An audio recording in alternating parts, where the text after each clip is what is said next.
آیت نمبر 34 کو دیکھیے گا، جہاں پہ ان کا انجام بتایا جا رہا ہے کہ جو لوگ غلط کام کرتے تھے اور ان کی زندگی میں جو جو مسائل تھے، تو اس میں جو خاص طور پہ ذکر کیا جا رہا ہے اس میں ہم دیکھتے ہیں کہ جو نماز نہ پڑھنے والے ہیں ان کا جو انجام ہے وہ بتایا جا رہا ہے کہ ان کے لیے کیا کیا مشکلات تھیں۔ اب آپ دیکھیں کہ یہ ہماری زندگی کا ایک بہت بڑا المیہ ہے۔ اس وقت بھی اگر ہم دیکھتے ہیں کہ لوگ جو ہیں بہت سارے اور کام کرنے کے لیے تیار ہو جاتے ہیں، لیکن ایک چیز جو ان کے لیے بہت بوجھل اور بہت بھاری ہے وہ نماز ہے۔ نماز کے لیے ان کا دل نہیں چاہ رہا ہوتا، وہ سجدہ کرنے کے لیے تیار نہیں ہوتے۔ جیسے آیت نمبر ہم دیکھتے ہیں کہ 42 میں خاص طور پہ جیسے آتا ہے کہ جس دن پنڈلی کھول دی جائے گی اور سجدے کے لیے بلائے جائیں گے تو وہ سجدہ نہ کر سکیں گے۔ کیوں؟ اس لیے کہ دنیا میں وہ جھٹلاتے تھے اور دنیا میں وہ سجدہ نہیں کرتے تھے، دنیا میں اللہ کے آگے نہیں جھکتے تھے۔ تھوڑی سی بات یہ کرتے ہیں کہ ایسے لوگوں کی جو نماز یا تو پڑھتے نہیں ہیں یا بہت irregular پڑھتے ہیں۔ اب اگر ہم بائی لارج دیکھیں تو ہماری سوسائٹی میں لوگ جو ہیں، جیسے وہ جو ارکان اسلام پلرز آف فیتھ پہ ہم بات کرتے ہیں اس کو مانتے ہیں، وہ کہتے ہیں ہاں جی ہم 5 پلرز کو مانتے ہیں، اللہ کو بھی مانتے ہیں، وہ کہتے ہیں ہاں اللہ ہے، وہ یہ بھی مانتے ہیں کہ ہم نے ایک دن مرنا ہے، لیکن پھر بھی نماز نہیں پڑھتے۔ یہاں پہ ایک چیز آپ کو سب کو سمجھ آنی چاہیے کہ جتنے بھی اسکالرز ہیں، مختلف جو اسکول آف تھاٹس کے بھی ہیں، ان سب کا ایک متفقہ فیصلہ ہے، انسان کے ایمان کو پروو کرنے کے لیے آپ کے الفاظ بھی چاہیے، لپ سروس بھی چاہیے، اور اس کے ساتھ ساتھ آپ کے اعمال بھی چاہیے۔ یعنی اگر آپ کہہ رہے ہیں کہ میں اللہ کو مانتی ہوں تو اس کا عملی اظہار جو ہے وہ نماز سے ہوتا ہے، اور اس کے علاوہ کوئی طریقہ نہیں ہے جس سے بتایا جائے، کیونکہ صحابہ نے اپنے عملی اظہار اسی طرح سے کیا تھا۔ ایسے لوگوں کے ساتھ پھر کیا ہوگا جو کہ نماز irregular پڑھتے ہیں، اب وہ مانتے ہیں اللہ کو، وہ کہتے ہیں ہم مسلمان ہیں، کلمہ گو لوگ ہیں، لیکن نماز میں irregular ہیں، تو یہ یاد رکھیے گا کہ ان کی سزا ہوگی، اور سزا کے بعد ان کو نکالا جائے گا، اللہ تعالیٰ کی رحمت سے وہ نکلیں گے اور ان کو پھر جنت میں بھیجا جائے گا۔ اب ان کی سزا کتنی لمبی ہوگی، کتنے ہزارہ سال پہ ہوگی، کتنا ان کو ٹارچر ملے گا، اب یہ جو احادیث سے پتہ چلتا ہے آپ وہ پڑھ سکتے ہیں۔ لیکن ایسا شخص جو کہ نماز پڑھتا ہی نہیں ہے، اس کے بارے میں علماء یہ کہتے ہیں کہ اس کا تو ایمان ہی نہیں ہے، تو نماز نہ پڑھنا جو ہے اس کا جو سزا ہے وہ بہت سخت ہے، بہت شدت ہے۔ آپ کو پتہ ہے نا کہ نماز کی ایک حدیث بھی ہے کہ یہ ایمان اور کفر کے درمیان حد فاصل ہے، یہ فیصلہ کرنے والی ہے۔ یہ ہو ہی نہیں سکتا کہ ایک مسلمان ہے اور وہ نماز نہ پڑھتا ہو، اللہ کے آگے نہ جھکتا ہو۔ صحابہ کے بارے میں پڑھیں، جیسے ایمان لائے ساتھ ہی انہوں نے نماز پڑھی۔ تو ہم کیا کر سکتے ہیں؟ دیکھیں، اس کے لیے دونوں چیزوں کو سامنے رکھیں، وارننگز کو بھی یاد رکھیں اور جہاں پہ فضیلت آئی ہے نماز پڑھنے کی اس کو بھی یاد رکھیں۔ اگر کسی اور کو آپ انکریج کرنا چاہ رہے ہیں نماز پڑھنے کے لیے تو آپ کو یہ ضرور دیکھنا ہوگا کہ وہ انسان کتنا ریسیپٹیو ہے، اس کا اللہ سے تعلق ہی نہیں ہے اور آپ اس کے پیچھے پڑے نماز پڑھو، تو پہلے آپ کو اس کو اللہ کے ساتھ کنیکٹ کرنا پڑے گا۔ آہستہ آہستہ جب اس کا اللہ سے کنیکشن اسٹرانگ ہوگا تو وہ شخص انشاءاللہ خود نماز پڑھنے کے لیے تیار ہوگا۔ پھر اس کو فضیلت بتانی، جب اس کی زندگی میں کوئی بھی مسئلہ ہے تو اس کو بتانا چلو نماز پڑھو، دیکھنا تمہیں اس سے کتنا فائدہ ہوگا۔ کیونکہ ہم میں سے اکثر لوگ جب نماز کی بات کرتے ہیں اور بہت بگنر انسان سے کرتے ہیں جو ابھی اللہ سے اپنا کنیکشن بلڈ کرنا چاہ رہا ہے، تو ہم اس کو ایسے ڈراوے دے دیتے ہیں کہ تمہاری تو کوئی چیز قبول نہیں ہوگی۔ جیسے اگر ایک لڑکی ہے وہ فیشنیبل ہے تو اس کو کہتے ہیں کیا فائدہ ہوا تمہاری اس نماز کا، کیا فائدہ ہوا، تم اپنا لباس تو دیکھو کیسا ہوتا ہے تمہارا۔ اب اگر بھی وہ نماز پڑھ رہی ہے تو آپ دعا کریں کہ اللہ تعالیٰ اس کے لباس کو بھی درست کرتے۔ کوئی غصے والا تو کہتے ہیں تمہیں غصہ آتا ہے، ایسی نماز کا کیا فائدہ کہ تم نماز پڑھو اور غصہ کرو۔ بھئی آپ دعا کریں کہ اس کا غصہ بھی ٹھیک ہو جائے، آپ اس کی نماز تو نہ چھڑوائیں نا، جو نماز پڑھ رہا ہے وہ ایک انڈیپینڈنٹ چیز ہے، اس کو کرنے دیں۔ اسی طرح سے اس کا کنیکشن اللہ سے اسٹرانگ کروائیں۔ اچھا، کمپنی بہت امپورٹنٹ ہے۔ میرے پاس ایک دفعہ ایک بچی نے آ کے یہ پوچھا کہ میرا رشتہ آیا ہوا ہے اور میں چاہتی ہوں کہ میرا جو ہسبینڈ ہے وہ نمازی ضرور ہو، تو میں کیا کروں؟ مطلب وہ تو اپنے منہ سے کہتا ہے نماز پڑھتا ہے، لیکن وہ کہتا ہے کبھی چھوٹ بھی جاتی ہے، اس کے گھر والوں نے کہا۔ تو میں نے کہا اس کے فرینڈس کو دیکھو، کسی کو اپنے بھائی کو یا فادر کو اس کے فرینڈس کو چیک کرے، اگر تو اس کے دوست جو ہیں نمازی ہیں سارے، تو پاسبلٹی یہ ہے کہ جب بیوی بھی ایسی ملے گی جو نماز کو ری انفورس کرے گی، حکمت سے بتائے گی، تو وہ بھی نماز پڑھنا شروع کر دے گا انشاءاللہ۔ اور اگر یہ کہ اس کے دوست نمازی نہیں ہیں تو پھر چانسز کم ہیں۔ تو اس طرح کی چیز، پھر یہ کہ ورکیبل پلان بنانا چاہیے کہ کیسے پریکٹیکلی آپ کو پتا ہوگا اچھا اب پڑھنی ہے، ایسے پڑھنی ہے، اس وقت پڑھنی ہے، ڈے ٹو ڈے زندگی سے ریلیٹ کرنا چاہیے۔ سورہ القلم کے بعد ہمارے پاس آ رہی ہے سورہ الحاقہ۔ بسم اللہ الرحمن الرحیم۔ الحاقہ ما الحاقہ وما ادراک ما الحاقہ۔ ثابت ہونے والی کیا ہے؟ تمہیں کیا معلوم کہ ثابت ہونے والی کیا ہے؟ یعنی جیسے میں نے آپ کو کہا تھا کہ یہ آخرت کے بارے میں بات آ رہی ہے، اور آخرت کے بارے میں ہمیں بہت اچھی طرح سے ایک جھنجھوڑ کے بتایا جا رہا ہے. اور یہاں پر بھی اس صورت میں اگر آپ دیکھیں گے تو دو طرح کے لوگوں کا بتایا جا رہا ہے. وہ لوگ ان کا ریکارڈ جو ہے ان کے بائیں ہاتھ میں ملے گا، اور وہ لوگ جن کو ان کا ریکارڈ ان کے دائیں ہاتھ میں ملے گا. اور بہت کلیئرٹی سے بتایا جا رہا ہے کہ جو بائیں ہاتھ والے ہیں ان کے لیے کیا مشکلات ہوں گی، جو دائیں ہاتھ والے ہیں ان کے لیے کیا آسانیاں ہوں گی. بیسیکلی اس صورت میں اگر ہم دیکھیں تو ہمیں ایک پرو ایکٹیو اپروچ دی جا رہی ہے. پرو ایکٹیو اپروچ کیا ہوتی ہے کہ آپ یہ نہ سوچیں اچھا اس وقت دیکھا جائے گا. زیادہ تر لوگوں کا یہ ایٹیچیوڈ ہوتا ہے نا، وہ کہتے ہیں اچھا نہیں ڈرائیں نہیں نا زیادہ، ہم اس وقت سوچیں گے نا، اس وقت دیکھا جائے گا نا، اللہ غفور رحیم ہے نا، معاف کر دے گا نا. اور کچھ لوگوں کا حال کیا ہوتا ہے، وہ اتنا اوور سوچتے ہیں کہ وہ ڈپریشن میں چلے جاتے ہیں. ان کو لگتا ہے میں تو کچھ بھی نہیں کر رہی. وہ نمازیں پڑھ کے بھی، اللہ کی عبادت کر کے بھی، احسن عمل کر کے بھی ہر وقت سوچتے ہیں I am no good for anything. وہ اپنے آپ کو برا ہی سمجھتے رہتے ہیں. تو یہاں پہ اگر ہم پرو ایکٹیو اپروچ رکھیں تو ہمیں بہت فائدہ ہوگا. پرو ایکٹیو اپروچ میں کیا چیزیں ہوتی ہیں؟ پہلی چیز تو ہے کہ آپ اپنے بارے میں اویئرنیس کریں.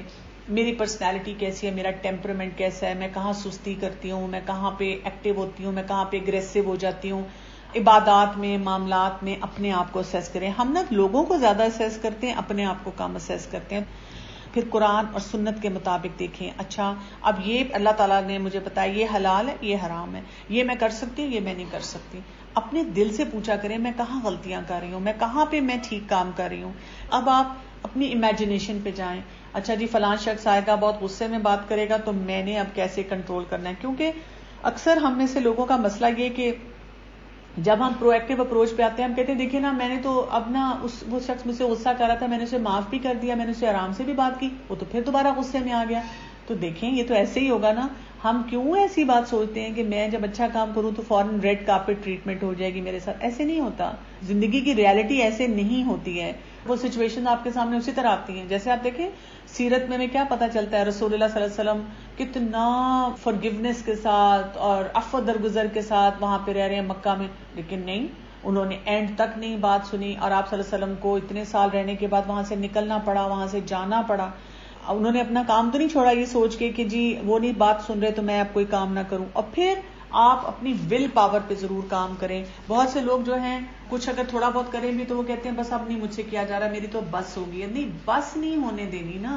اپنا مسل جو ہے بلڈ کرنا ہے، اپنے آپ کو بتانا ہے کہ نہیں یہ میں نے اپنا ریوارڈ جو ہے وہ چھوڑنا نہیں ہے، اس کو جانے نہیں میں نے دینا. اگلی سورت آتی ہے سورہ المعارج. سأل سائل بعذاب واقع، ایک سوال کرنے والے نے اس عذاب کا سوال کیا جو واضح ہونے والا ہے کافروں پر، جسے کوئی ہٹانے والا نہیں، اس اللہ کی طرف سے جو سیڑھیوں والا ہے، جس کی طرف فرشتے اور روح چڑھتے ہیں، ایک دن میں جس کی مقدار 50,000 سال کی ہے. بس تو اچھی طرح صبر کر. المعارج میں جو انسسٹ کرتے ہیں اپنی ریجیکشن پہ، اللہ سبحانہ تعالیٰ ان کی بات کر رہے ہیں. اور اللہ تعالیٰ بہت کیٹیگوریکلی یہاں بتا رہے ہیں کہ وہ کسی قسم کی اکاؤنٹیبلٹی سے بچ نہیں سکتے. یعنی جب ہم ایسی بات کرتے ہیں، میں اپنی لائف کو دیکھتی ہوں، جب تک میں نے خود قرآن نہیں پڑھا تھا اور جب میں نے پھر پڑھنا شروع کیا ترجمے کے ساتھ، تو میں ایسی آیات پہ سوچا کرتی تھی میں نے کیسے یہ بات کہہ دی ہر چیز پہ کہ اللہ تعالیٰ غفور الرحیم ہے. یہاں پہ اللہ تعالیٰ نے صاف کہا ہے کہ کافروں کے اوپر سے ایسا عذاب نہیں ہٹے گا، کسی صورت میں نہیں ہٹے گا. تو میں نے یہ کیسے سوچ لیا؟ اور پھر یہاں پہ کیا کرنے کو کہا جا رہا ہے؟ فَاصْبِرْ صَبْرٌ جَمِيلًا. یہ وہ والا صبر ہے جو یوسف علیہ السلام کے جو واقعہ ہم نے پورا پڑھا تھا سورہ یوسف میں، اس میں یعقوب علیہ السلام نے بار بار کیا تھا صبر جمیل. اس کا مطلب یہ ہے کہ ہماری زندگی میں بہت سے واقعات آئیں گے. ہماری پرابلم یہ کہ ہم کئی چیزوں کو میچور نہیں ہونے دیتے. ہم چاہتے ہیں ابھی انسٹنٹ ریزلٹ ملے نا. انسٹنٹ نوڈل کھاتے ہیں، فاسٹ فوڈ کھاتے ہیں، ایک کوئک ٹچ سسٹم پہ ٹچ سکرین کے ذریعے پوری دنیا میں گھومتے پھرتے ہیں.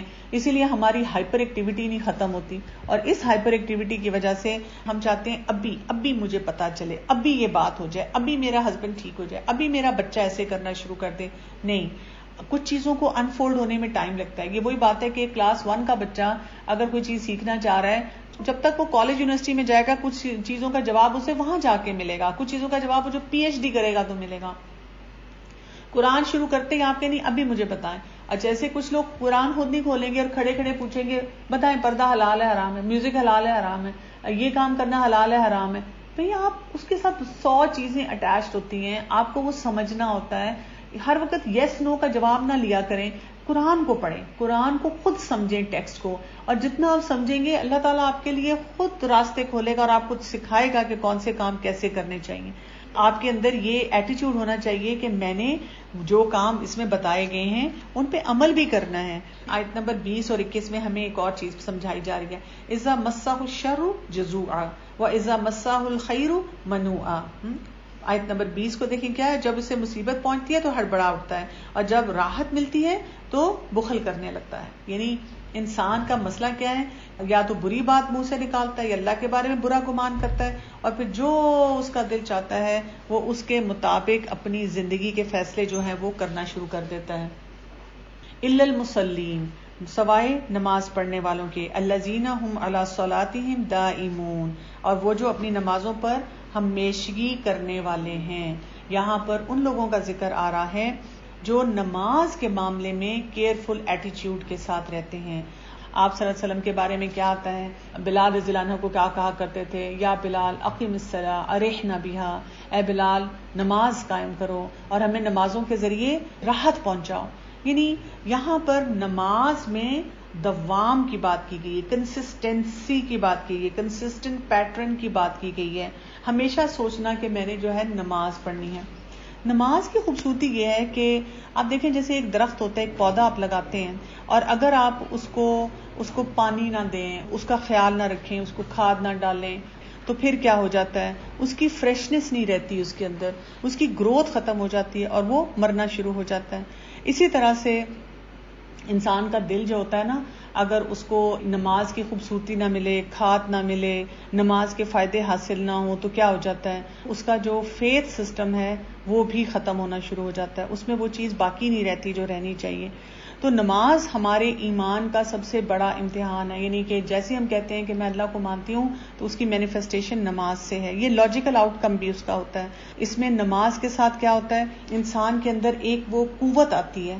تو اس کے لیے دعا کرنی چاہیے کہ اللہ تعالیٰ ہماری نمازوں کی حفاظت فرمائے, ہمیں توفیق دے. نماز کے لیے اسٹرینتھ آپ کو قرآن پڑھنے سے ملتی ہے, سیرت کے ساتھ اٹیچ ہونے سے ملتی ہے, کمپنی سے ملتی ہے, بہت زیادہ توبہ استغفار کرنے سے ملتی ہے, اور صدقے کی طرف بھی توجہ دینا جو ہے وہ بہت زیادہ ضروری ہے.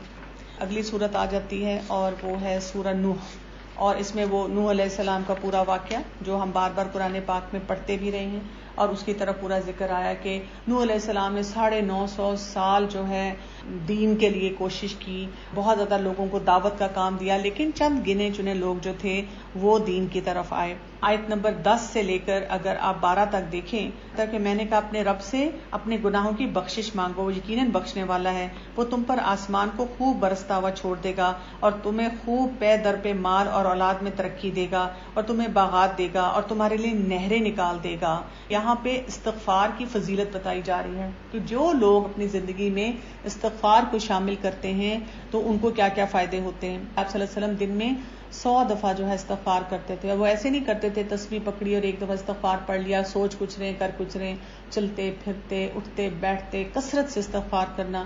اس سے کیا کیا فائدے ہوتے ہیں, آپ کی زندگی میں سکون آتا ہے, خوشی آتی ہے. انزائٹی کا بہترین علاج استغفار ہے. اسی طرح آپ کی دعائیں قبول ہوتی ہیں, اللہ تعالیٰ آپ کے رزق جو ہے اس کے راستے کھولتا ہے, اللہ تعالیٰ کی خاص رحمت آتی ہے.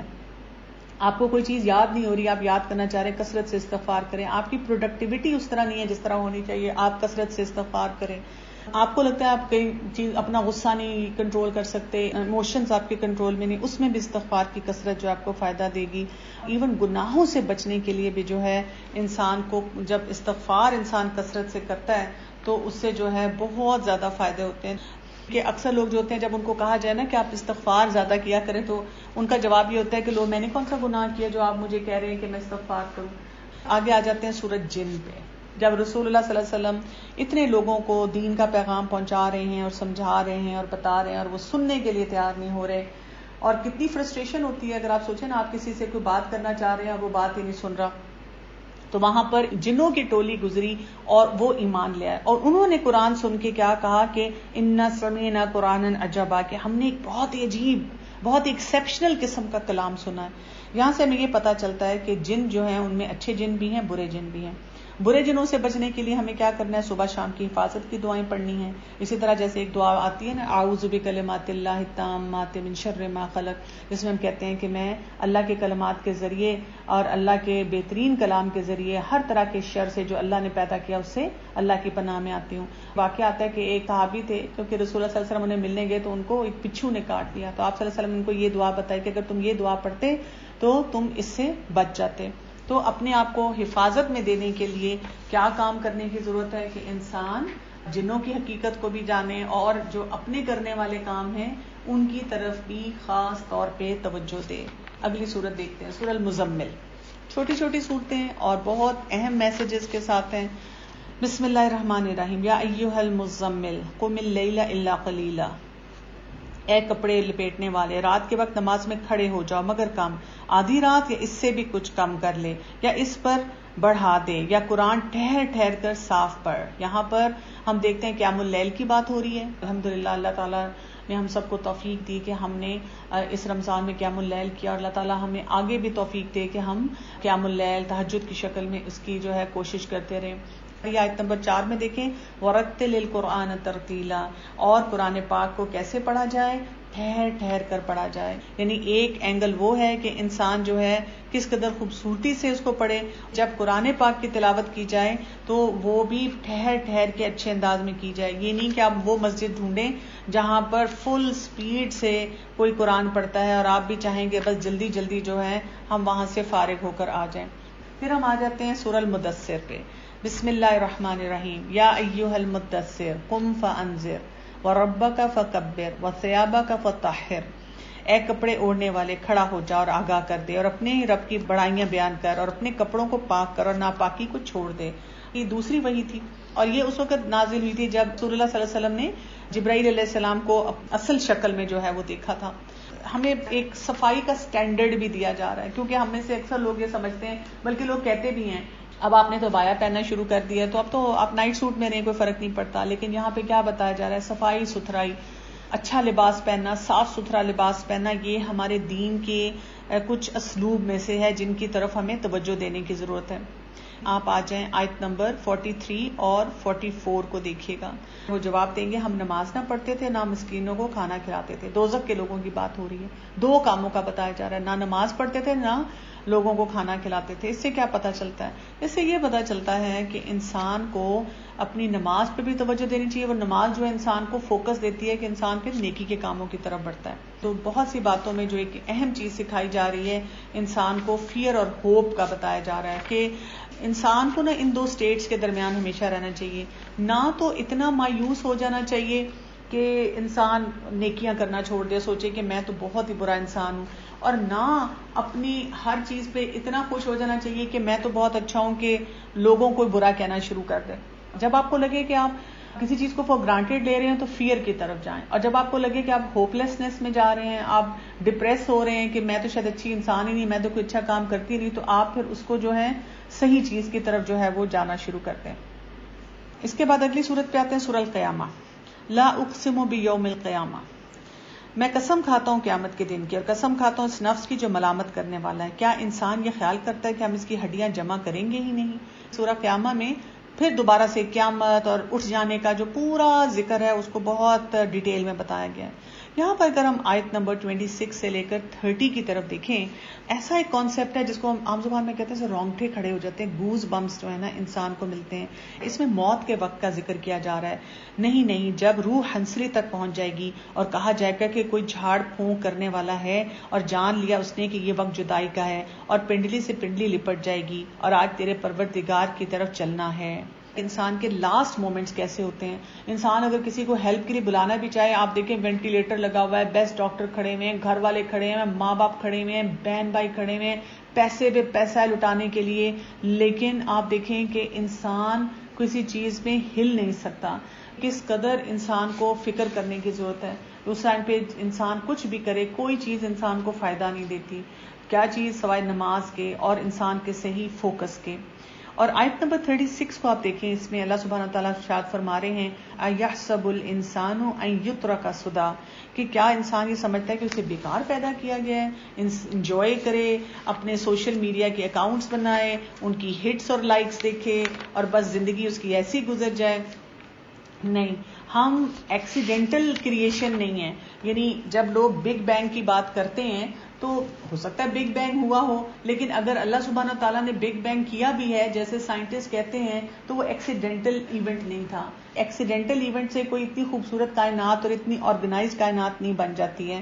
ایک ایکسپیریمنٹ ہے، وہ کہتے ہیں کہ اگر آپ 10 بالز لے لیں، چھوٹے جیسے بنٹے ٹائپ ہوتے ہیں، اور ان کو لیبل کر لیں 1 سے لے کر 10 تک، اور آپ ان کو سیکوینس میں رکھیں ایک دفعہ، پھر آپ ان کو اٹھا کے ایک بیگ میں ڈالیں شاپر میں، اب آپ ان کو دیکھے بغیر نکالیں، تو کیا چانسز ہیں کہ آپ دیکھے بغیر نکال رہے ہیں، ایکسیڈنٹل نکال رہے ہیں، اور پھر بھی ان کا سیکوینس 1 سے لے کر 10 تک صحیح بنے. کہا یہ جاتا ہے کہ اس کا جو چانس ہے وہ 26,000 to 1 ہے. یعنی اتنا ریئر چانس ہے کہ وہ چیز اتنی ایکسیڈنٹل ہے سب کچھ ہو. تو یہاں پر بگ بینگ ہو رہا ہے، روز کوئی نہ کوئی نئی چیز پتہ چل رہی ہے، اور ایک سے ایک خوبصورت چیز نکل کے آ رہی ہے، ایک سے ایک آرگنائز چیز نکل آ رہی ہے، ایک سے ایک چیز کا فائدہ آپ کو پتہ چل رہا ہے کہ جی اللہ تعالیٰ نے جو کچھ بھی بنایا ہے وہ کیا بہترین بنایا ہے. اور ہم پھر بھی یہ کہیں اللہ تعالیٰ نے ہمیں بیکار پیدا کیا ہے. ہم اپنے باڈی سسٹمز کو دیکھیں، روز اس کے بارے میں بھی نئی چیز پتہ چلتی ہے. سورہ دحر، بسم اللہ الرحمن الرحیم.